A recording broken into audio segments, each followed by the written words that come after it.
sekali ya. Akhirnya karena gue sering di Nabah itu, Suralaya itu adalah penganut Toriko. Iya, Toriko, Naksabandia dan Qadiriyah. Jadi dia memadukan dua zikir, zikir yang zohir maupun zikir yang khafi, zikir hati. Jadi kayaknya modal-modal itu yang bikin gue bisa lebih tenang kayaknya ya.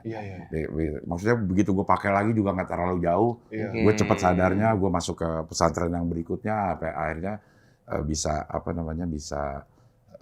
jalan sampai sekarang. Dan di Suralaya itu, di Inabah atau Suralaya itu, akhirnya gue tuh bisa relate sama orang-orang yang Islam yang tasawuf, yang sufi.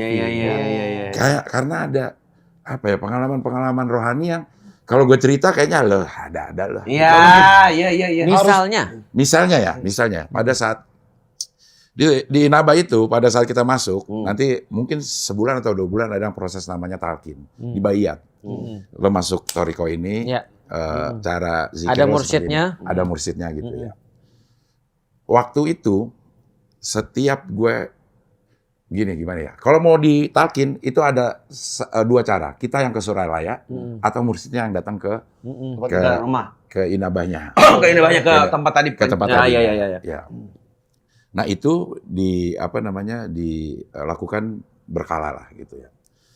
Setiap gue pengen ke Inabah sana, ke Suralaya sana, malamnya tuh gue bermimpi, dan di mimpi itu Abah Anom dia datang ke Suralaya. Ini gue kan karena nggak ada jadwal ya, jadi gue kagak tahu kapan aja.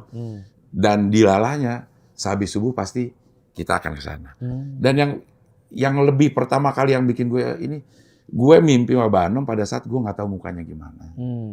Ketemu aja belum pernah gitu. Ketemu aja belum pernah, gue juga nggak tahu kan. Gue nggak tahu itu kayak gimana gitu, dan sampai sana persis sama yang di mimpi gue.